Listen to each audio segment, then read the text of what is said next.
بسم اللہ الرحمن الرحیم۔ السلام علیکم۔ ہم اپنے تمام ویورز کو خوش آمدید کہتے ہیں۔ اسلامک سٹوری سننے کے لیے ہمارے چینل بشر اسٹوڈیو کو سبسکرائب کریں۔ ایک دفعہ ایک چور رات کے وقت حضرت سیدہ رابعہ بصریہ رحمۃ اللہ تعالی علیہا کے گھر داخل ہوا۔ اس نے دائیں بائیں ہر طرف پورے گھر کی تلاشی لی، لیکن سوائے ایک لوٹے کے کوئی چیز نہ پائی۔ جب اس نے نکلنے کا ارادہ کیا تو آپ نے فرمایا، اگر تم چلاک اور ہوشیار چور ہو تو کوئی شے لیے بغیر نہیں جاؤ گے۔ اس نے کہا، مجھے تو کوئی شے نہیں ملی۔ آپ نے فرمایا، اے غریب شخص، اس لوٹے سے وضو کر کے کمرے میں داخل ہو جا اور 2 رکعت نماز ادا کر، یہاں سے کچھ نہ کچھ لے کے جائے گا۔ اس نے آپ کے کہنے کے مطابق وضو کیا اور نماز کے لیے کھڑا ہوا تو اس کو عبادت کی لذت نصیب ہوئی۔ چنانچہ رات کے آخری حصے تک وہ نماز میں مشغول رہا۔ جب سحری کا وقت ہوا تو آپ اس کے پاس تشریف لے گئیں تو اسے حالت سجدہ میں اپنے نفس کو ڈانٹتے ہوئے اور یہ کہتے ہوئے پایا، جب میرا رب تعالیٰ مجھ سے پوچھے گا، کیا تجھے حیا نہ آئی؟ تو میری نافرمانی کرتا رہا اور میری مخلوق سے گناہ چھپاتا رہا، اور اب گناہوں کی گٹھڑی لے کر میری بارگاہ میں ہے۔ جب وہ مجھے عتاب کرے گا اور اپنی بارگاہ رحمت سے دور کر دے گا تو میں کیا جواب دوں گا؟ حضرت سیدہ رابعہ بصریہ رحمۃ اللہ تعالی علیہا نے اپنی نگاہیں آسمان کی طرف اٹھا کر یوں دعا کی، اے میرے آقا و مولا عز و جل، یہ شخص میرے پاس آیا لیکن اس کو کچھ نہ ملا۔ اب میں نے اسے تیری بارگاہ میں کھڑا کر دیا ہے، اسے اپنے فضل و کرم سے محروم نہ کرنا۔ جب وہ نماز سے فارغ ہوا، آپ نے پوچھا، بھائی رات کیسی گزری؟ وہ بولا، خیریت سے گزری۔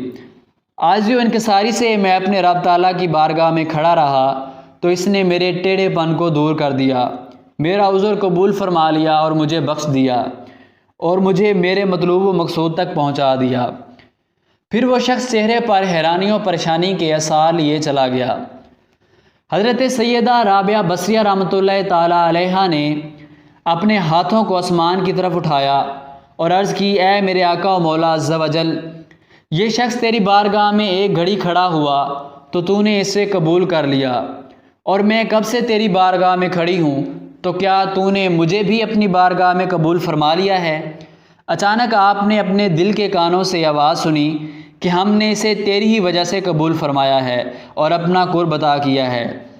کچھ لوگوں نے حضرت رابعہ بصریہ رحمۃ اللہ تعالی علیہا کی ازمائش کی غرض سے کہا، خدا نے فضائل مردوں کو بہت دیے ہیں اور مردوں میں انبیاء بھی بہت ہوئے ہیں، کبھی کسی عورت کو مرتبہ نبوت نہیں ملا، آپ کو رتبہ ولایت نہیں مل سکتا، پھر بناوٹ کرنے کا کیا فائدہ؟ آپ نے فرمایا، تمہارا قول درست ہے، لیکن یہ بتاؤ، دنیا میں آج تک کسی عورت نے خدائی کا دعویٰ کیا ہے یا کوئی عورت مخنث ہوئی ہے؟ حالانکہ ہزاروں مرد مخنث ہوئے ہیں۔ ایک بار آپ علیل ہوئیں تو لوگوں نے علالت کا سبب پوچھا۔ آپ نے فرمایا، میرے دل کو بہشت کی طرف توجہ ہوئی تو رب تعالیٰ مجھ سے خفا ہوا، اس کا عتاب ہی میری علالت کا باعث ہے۔